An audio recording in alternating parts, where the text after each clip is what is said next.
राम राम भाई सारे ने। तो कैसे सभी लोग बढ़िया होंगे, पढ़ रहे होंगे, मुस्कुराए होंगे। तो भाई लोग हमने कर लिया है पहला chapter nature and significance of management. तो वो बहुत अच्छे से हमारा कंप्लीट हो चुका है।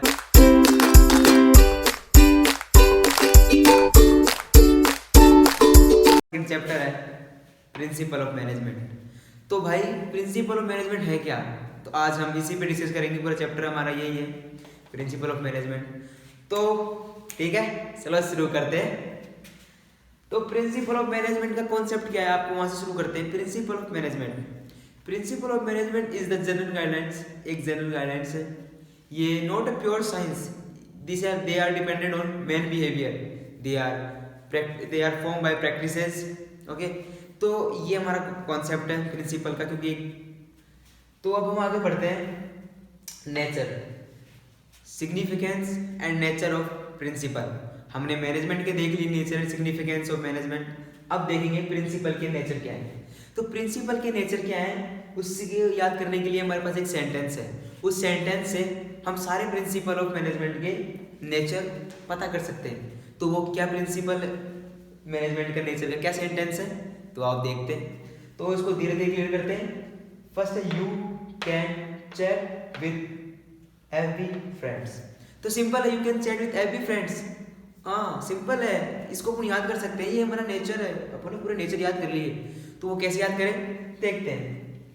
You means universal nature. अब नेचर डिस्कस कर रहे हैं तो उसमें अपन बताएंगे इसकी कैरेक्टरिस्टिक क्या है। तो ये जो प्रिंसिपल्स है ये यूनिवर्सली वैलिड है। ये नहीं कि किसी एक पर्टिकुलर इंडिया में ये वैलिड है, ये पूरे ऑन यूनिवर्सली वैलिड है। Second is contingent. कॉन्टिजेंट होता क्या है, कॉन्टिजेंट मीन्स कि ये प्रिंसिपल्स, हम इन प्रिंसिपल को प्रिविलिंग ऑफ सिचुएशंस के अकॉर्डिंग इसको हम डील कर सकते हैं। Third is G, G means general guidelines.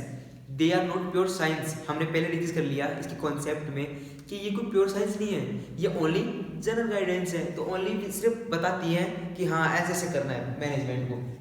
Chat means C, cause and effect. Principles है, they are depend upon cause and effects. जहाँ प्रॉब्लम होगी वहाँ पे सिचुएशन होएगा, ठीक है। तो ये कॉज एंड इफेक्ट है। F means flexible. Flexible means ये फ्लेक्सिबल है, इसको हम अपनी तरीके से चेंज कर सकते हैं। जो मैनेजमेंट है, जो प्रिंसिपल्स है, they are not like a pure science, they are not rigid. Rigid नहीं है ये, बिल्कुल तो नॉर्मल है, इनको अपन चेंज कर सकते हैं। बस ये ओनली जनरल गाइडेंस होते हैं कि हाँ भाई ऐसे करना होता है। Next is behaviour. Of course they are depend on behaviour, क्योंकि ये जो सिचुएशन होगी, जो प्रॉब्लम होगी, उसके सॉल्यूशन के लिए होते हैं प्रिंसिपल्स, ठीक है। देन एफ मीन्स फ्रेंड्स का एफ है form by practices. They are not form by like okay orally form नहीं हुआ, ये फॉर्म बाय प्रैक्टिस से। जब बिजनेस मैनेजमेंट को जब बार बार एनालाइज किया गया तो उससे फॉर्म हुआ है, फॉर्म बाय प्रैक्टिसेस। किसी भी प्रिंसिपल को बार बार फॉर्म करने से होता है, ठीक है। देन नेक्स्ट हमारा सिग्निफिकेंस। तो सिग्निफिकेंस क्या है, इसका महत्व क्या है, ठीक है। तो वो पढ़ते हैं। इसका महत्व क्या है, साइंटिफिक डिसीजन। ओके, अब जब ये प्रिंसिपल्स हैं तो साइंटिफिक डिसीजन ही देंगे। तो ये प्रिंसिपल्स हमारे को साइंटिफिक डिसीजन लेने में मदद करते हैं, नॉट फॉर एक्सपीरियंस। एक्सपीरियंस से हम डिसीजन नहीं ले सकते, we need to take scientific decision. So in business we have to take scientific decisions, fulfilling social responsibility. अब प्रिंसिपल्स में जो 14 प्रिंसिपल्स हैं उसके अंदर रेम्यूनरेशंस है, ट्रेनिंग, एजुकेशंस है, उन सब के अंदर अपन फर्दर डिस्कस करेंगे, बाद में डिस्कस करेंगे वो चीज़। लेकिन वो एक फुलफिलिंग सोशल रिस्पॉन्सिबिलिटी करता है। रेम्यूनरेशन, जब सैलरी किसी इंसान को दोगे तो एम्प्लॉय को अगर उसको डेवलप करोगे तो ऑफकोर्स सोशली डेवलप होएगा। और management, training, education and research, इसका क्या है, ये जो मैनेजमेंट ट्रेनिंग ये इसको आगे मतलब बढ़ाता है। मतलब हम करते हैं, जैसे हम मैनेजमेंट में पढ़ेंगे 14 प्रिंसिपल, उसमें जो पढ़ेंगे सेंट्रलाइजेशन एंड डिसेंट्रलाइजेशन, अपनी पावर को नीचे की तरफ ट्रांसफर करना। तो वो एक तरह से वो ट्रेनिंग एजुकेशन है जो एम्प्लॉय की छोटे वालों की। Now optimum utilisation of resource, optimum utilisation of resource, departmentation करना, लोगों को मतलब जॉब को डिवाइड करना। तो वो सारा डिपार्टमेंटेशन करते हैं, तो उससे क्या होता है, अपना जो रिसोर्स है वो सही तरीके से मैनेज हो सकता है, ठीक है। तो पढ़ते हैं, इतना हमने कर लिया, तो अब आगे बढ़ते हैं। नाउ अब हम स्टार्ट करते हैं जो हमारा मेन टॉपिक है, जो मेन पढ़ने वाले हैं प्रिंसिपल्स को।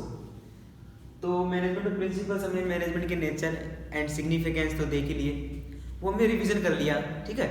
तो अब हम क्या पढ़ने वाले हैं, जो मेन हमारा टॉपिक है हेनरी फ्योल्स, जिन्होंने 14 प्रिंसिपल दिए थे, मतलब ये 14 प्रिंसिपल इन्होंने बताए हैं। एक बुक है इन्होंने लिखी हुई है जो बहुत फेमस बुक है, जनरल इंडस्ट्रियल मैनेजमेंट, तो वो बहुत फेमस बुक है, उसके अंदर इन्होंने सारे बता रखे अच्छे से, तो वो आप पढ़ लेना बाद में अगर आपको टाइम मिले तो, ठीक है। तो ये हेनरी फ्योल्स है, इन्होंने ये 14 प्रिंसिपल डिस्कवर किए थे। ये एक माइनिंग कंपनी के मैनेजर डायरेक्टर थे। तो जब कंपनी बहुत लॉस में चल रही थी, तो जब इन्होंने डिस्कवर किए थे ये जो मैनेजमेंट है, जो 14 मैनेजमेंट बताएं, वो जब इन्होंने फर्दर डिस्कस किए थे, जब डिस्कस किए थे, तो आज हमको डिस्कस करना पड़ रहा है यार, तो ठीक है। तो फ्योल्स है, ये है हमारे फ्योल्स, कितने खुश हैं, ठीक है। अब हम पढ़ते हैं इन्होंने के, तो उससे पहले हम क्या करते हैं, एक सेंटेंस देंगे और उससे पूरा बाहर को क्लियर हो जाएगा। You see dress and do you too, it means sentence का को मतलब मैं समझो, मतलब सेंटेंस का है मतलब, ठीक है। तो इस सेंटेंस से हम हमारे पूरे 14 प्रिंसिपल पढ़ेंगे। तो 14 प्रिंसिपल पढ़ने के लिए जो सबसे पहला है इनिशिएटिव्स, जो पहला प्रिंसिपल है इनिशिएटिव्स, इट मीन्स कि एम्प्लॉय को मोटिवेट करो, उसको वर्क करने में थोड़ा मोटिवेट करो, उसको थोड़ी पावर भी दे दो, उसको थोड़ा अपना वर्क दे दो जिससे थोड़ा एक्सपीरियंस है। इनिशिएशन मतलब अपने सुबॉर्डिनेट्स को थोड़ी मोटिवेशन दो और थोड़ी वर्क करने की थोड़ी पावर दे दो। Then second is centralization and decentralization. Centralization मतलब एक पावर जो अथॉरिटी होती है वो किसी एक हैंड में होती है, वो ऊपर उसने ऑर्डर दे दिया सबको मानना पड़ेगा। एंड डिसेंट्रलाइज मीन्स इसका अपोजिट, जो पावर उसके पास में है वो थोड़ी नीचे ट्रांसफर हो गई, अप टू डाउन ट्रांसफर हो गई, ओके।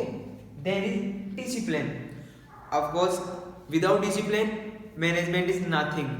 जब तक उसको फॉलोअप नहीं किया जाएगा, जब तक management only paper and pencil वही वहाँ तक सीमित रह जाएगा, जैसे गवर्नमेंट वर्क होता है, पर वो ठीक है। लेकिन डिसिप्लिन होना बहुत जरूरी है, without discipline you can't do nothing, okay. And four is remuneration of personal. It means remuneration होता है किसी को वो उसके वर्क के अकॉर्डिंग उसको मनी देना।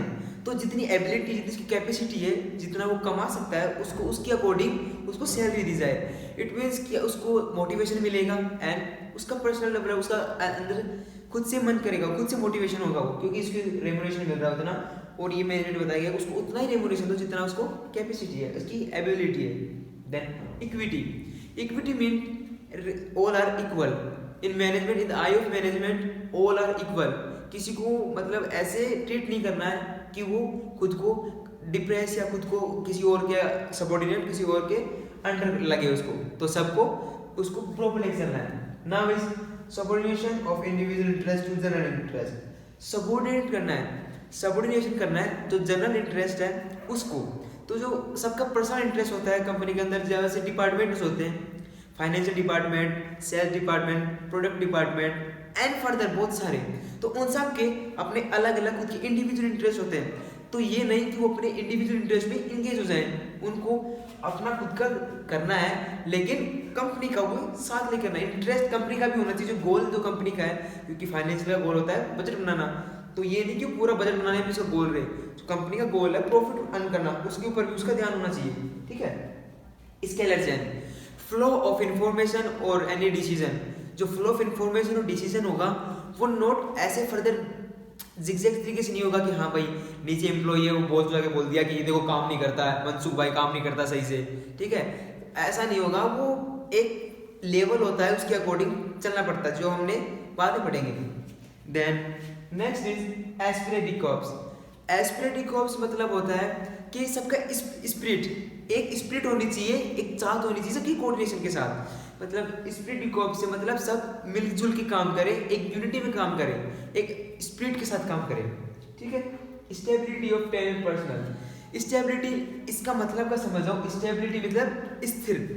पर्सनल मीन्स पर्सनली किसी एम्प्लॉय को मान सकते हैं आप, क्योंकि अपनी मैनेजमेंट की बात कर रहे हैं तो एम्प्लॉय मानेंगे पर्सनल।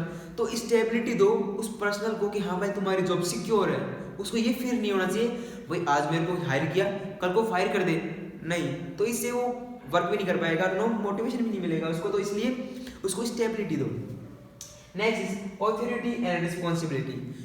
ऑफ कोर्स जिसके पास जितनी अथॉरिटी होनी चाहिए उतनी रिस्पॉन्सिबिलिटी होनी चाहिए। अब किसी को आपने दे दिया कि हाँ भाई तुमको ये वर्क भी करना है, ये फाइल्स भी करनी है, ये वाला भी डाटा भी चढ़ाना, तुमको एम्प्लॉय को भी बताना है, तुमको मोटिवेशन भी करना है, नहीं, उसको उतनी अथॉरिटी दे दो, उसको दे दिया वर्क और उतना वर्क कर रहा है, लेकिन उसको पावर दो हाँ भाई लोगों को करवा सके, बोल सके, ठीक है। तो इक्वल होनी चाहिए। किसी को अगर ज़्यादा रिस्पॉन्सिबिलिटी दे दी और कम अथॉरिटी दे दी तो मैनेजमेंट सही से नहीं हो पाएगा।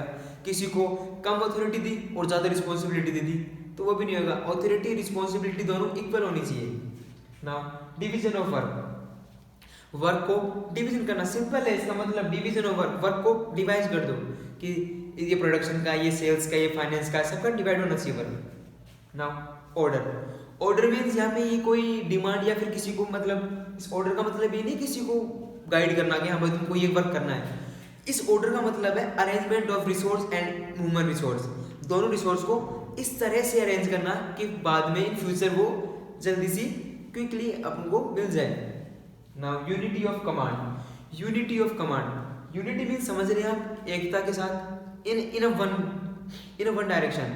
तो जो कमांड मिलनी चाहिए, ऐसे नहीं कि मेरे को भाई ये व्यक्ति पसंद है तो पीछे से कमांड लूंगा, मेरे को बॉस से कोई सीईओ है कोई सीएफओ, मुझे कोई मतलब नहीं उस चीज़ से कि कौन सीईओ है कौन सीएफओ कौन फाउंडर है कौन, नहीं भाई मेरे को तो ये आदमी पसंद है मैं तो जिससे लूंगा। कोई बोले कि मेरे को ये पसंद है मैं उसी से कमांड लूंगा, नहीं होता ऐसा। मैनेजमेंट में बॉस एक होता है, अगर उसने दे दिया मैनेजमेंट को, अगर उसने दे दिया कोई डिसीजन, कोई बता दिया तो सबको मानना पड़ेगा। कमांड यूनिटी होनी चाहिए, अलग अलग से नहीं, इससे बहुत मिसमैनेज होगा। Unity of direction, unity of direction means एक वे में subordinate interest to general interest, मतलब सबका वो बता दिया था उसके अंदर। तो उसमें इसी का ये है कि कंपनी में जो मैनेजमेंट है वो एक डायरेक्शन में चलना चाहिए, मतलब किसी एक वर्क डायरेक्शन में वर्क होना चाहिए कि अलग अलग नहीं, ठीक है। तो ये हमने पढ़ लिए हेनरी फ्यूल्स के 14 लॉ। तो आप हमें कमेंट कर सकते हैं कि आपको कौन सा समझ में नहीं आया, तो तुम्हारा भाई पक्का रिप्लाई देगा, जरूर देगा रिप्लाई, क्यों नहीं देगा, आपका बस सपोर्ट, ठीक है। आप रिप्लाई करो, आप हम रिप्लाई करेंगे, आप सिर्फ कमेंट करो, ओके। और सब्सक्राइब नहीं किया तो कर लो। नाउ बैक टू बैक हम सब कंप्लीट कर रहे हैं, तो बस हम एंड मूवमेंट पे ही है, खत्म करेंगे चैप्टर को भी रिवीजन करके।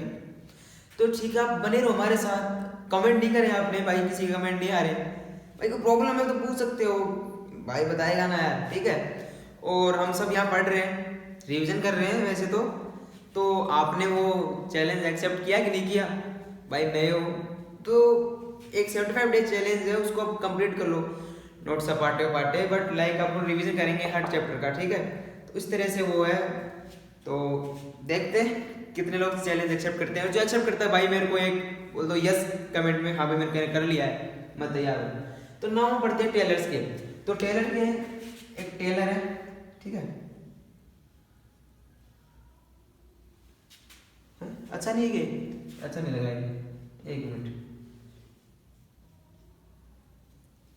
ये बढ़िया लग रहा है, अच्छा नहीं, तो ठीक है। तो क्या है, टेलर सर थे जिन्होंने ये मैनेजमेंट के कुछ प्रिंसिपल दिए थे हेनरी फ्यूल जैसे ही, लेकिन इनका बता दूं कि ये स्टील कंपनी में काम करते थे as a manager, as a factory engineer, mechanical engineer type में काम करते थे इनका जॉब में। तो उन्होंने वहाँ पे एनालाइज किया, उन्होंने वहाँ पे देखा समझा, तो उस बेसिस पे इन्होंने कुछ प्रिंसिपल हमारे को डिस्कस किए। तो पहला प्रिंसिपल है science not rule of thumb. Science not rule of thumb, it means कि जो प्रिंसिपल है वो साइंस, मतलब साइंस पे डिपेंड, साइंटिफिकली डिपेंड है, साइंटिफिकली इन्होंने दिए, but not rule of thumb. Rule of thumb मतलब क्या होता है, करना है मीन्स होगा, ऐसा होता है तो ये हर जगह ही ऐसा होगा, science thumb rule, but not here in management is not applicable. हाँ है science but not thumb of rule, हम हमारे मैनली बिहेवियर हम कर सकते हैं चेंज इसको ना। हार्मनी नॉट डिस्कॉर्ड, डिस्कॉर्ड किसी को ठेस नहीं, किसी को हमारे को ठेस नहीं पहुंचाना, किसी को हमारे को उल्लंघन नहीं करना किसी चीज का, मतलब हार्मनी सबको साथ लेके चलना है, प्रेम के भाव के साथ सबको वर्क करना है, ठीक है ना। कोऑपरेशन नॉट इंडिविजुअल, नाम समझ में आ रहा है, कोऑपरेटिव वे में, कोऑपरेशन वे में सबको कोऑपरेटिव वे में वर्क करना है। इस साइंस प्रिंसिपल्स बताते हैं कि हम मैनेजमेंट में अगर कोऑपरेटिव वे में वर्क करेंगे तो हमारा प्रॉफिट ज़्यादा इंक्रीज होगा, नॉट इंडिविजुअल, अकेला व्यक्ति कर नहीं सकता, क्योंकि कंपनी से बोलते हैं ना, द ग्रुप ऑफ पीपल, ठीक है, तो not individual. For means development of each and every person.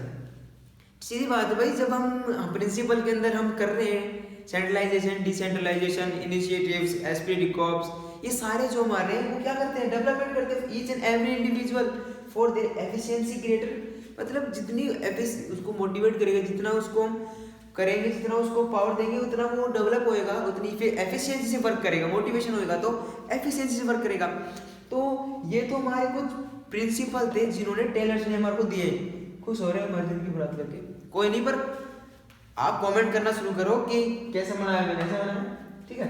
Technique of scientific management, तो इन्होंने कुछ टेक्निक भी बताई थी, कुछ टेक्निक्स भी हैं जो इन्होंने बताई थी कि किस तरह से एक इफेक्टिव और इफिशिएंटली मैनेजमेंट किया जा सकता है कुछ प्रिंसिपल्स के अकॉर्डिंग, मतलब एक टेक्निक्स।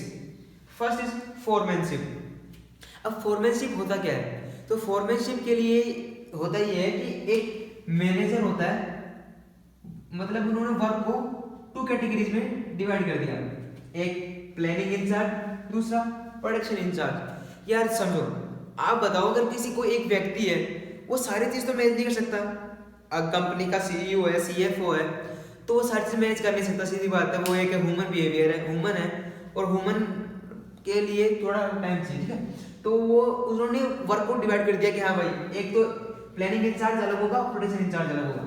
तो प्लानिंग इंचार्ज में उन्होंने को 4 बताए और प्रोडक्शन ने 4 बताए, 4 हम डिस्कस करेंगे वो क्या क्या होते हैं, ठीक है। Managers, instruction card clerk. Instruction card clerk से आप ये समझ सकते हैं, जो प्लानिंग के अंदर वो इंस्ट्रक्ट करेगा कि वर्क कैसे करना है, कौन करेगा वर्क, किसको क्या ड्यूटी होगी, तो वो ये इंस्ट्रक्टर क्लर्क उसको बताएगा, उसका वर्क है। रूट क्लर्क, जो रूट क्लर्क है इसका वर्क क्या होता है, जो रूट क्लर्क है ये डिफाइन करता है स्टेप बाय स्टेप्स कि किस मेथड से वर्क होगा, किस स्टेप से वर्क होगा, वो ये डिफाइन करता है root clerk. Now time and cost clerk. Time and cost, इसका वर्क क्या होता है, इसका वर्क ये होता है कि ये प्लान करे कि भाई कितने वर्क में, कितने टाइम में वर्क स्टार्ट होगा और कब तक वर्क में कब तक चलेगा वो वर्क और कब खत्म होगा, मतलब टाइम डिसाइड करता है कि भाई इतने वर्क में हमारा ये वर्क हो जाएगा। एंड कॉस्ट, इतनी कॉस्ट में और इतने टाइम में एफिशिएंटली और इफेक्टिवली काम हो जाएगा। डिसिप्लिनरी, डिसिप्लिनरी का वर्क समझ में आ रहा है, डिसिप्लिन मेंटेन करना।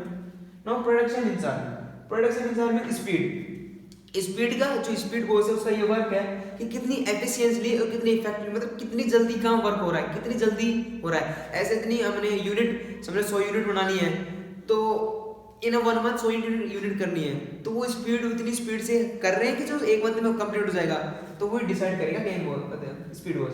Now gang boss, gang boss means क्या होता है, एक बॉस की गैंग नहीं, बॉस की गैंग नहीं, गैंग बॉस मतलब होता है कि जो ऐसा बॉस है जो मैनेजमेंट को प्रोवाइड कराएगा मटेरियल्स या रिसोर्स मैनेजमेंट, मतलब रिसोर्स प्रोवाइड कराएगा मैनेजमेंट को, मतलब वर्कर्स को।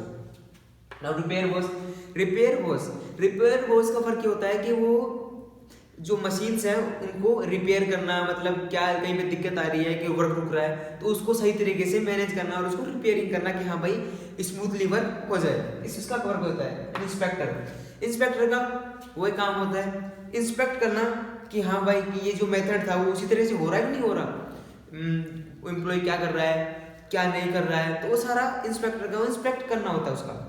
और कुछ और दिए थे उन्होंने, कुछ technique, method study, motion study, fatigue study, time study and way of wages system. Method, किस मेथड से वर्क करना चाहिए, मोशन, एम्प्लॉय वर्क कर रहा है तो कितनी मूवमेंट कर रहा है एक वर्क करने में, कितनी मूवमेंट टाइम लग रहा है, तो उसको प्लान करना।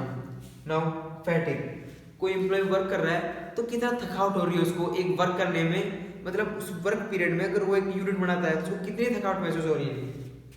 टाइम स्टडी, टाइम स्टडी मतलब ये सारी स्टडी वो है कि किसी एम्प्लॉय के ऊपर स्टडी की गई है कि हाँ भाई एक एम्प्लॉय को किसी वर्क करने में कितना टाइम लग रहा है, कितनी बार थक रहा है, कितने मूवमेंट्स कर रहा है, किस मेथड से कर रहा है। एंड वे ऑफ फियर, ये शायद दिख नहीं रहा होगा लास्ट वाला, बट ये way of wages system, way of wages system, इससे ये स्टडी है कि हाँ भाई किसको कोई एम्प्लॉय वर्क कर रहा है, अगर उस यूनिट से ज़्यादा वर्क करे तो उसको ज़्यादा उसको रिम्यूनरेशन या उसको ज़्यादा सैलरी दी जाए। तो ठीक है, ये हमारा कंप्लीट हुआ, तो खत्म हुआ हमारा ये चैप्टर प्रिंसिपल ऑफ मैनेजमेंट। इसको हमने क्लियर कर दिया, समाप्त कर दिया है, शांत कर दिया है, तो ये चैप्टर हमने कंप्लीट कर दिया है। तो हमने रिवीजन कर लिया इस चैप्टर का। नाउ ये स्टडी सागा हमारा चैनल, तो लाइक करो, ठीक है। जो सर कमेंट करना है वो कमेंट करो, क्या समझ में नहीं आ रहा, ठीक है। तो तब तक के लिए राम राम भाई सारे।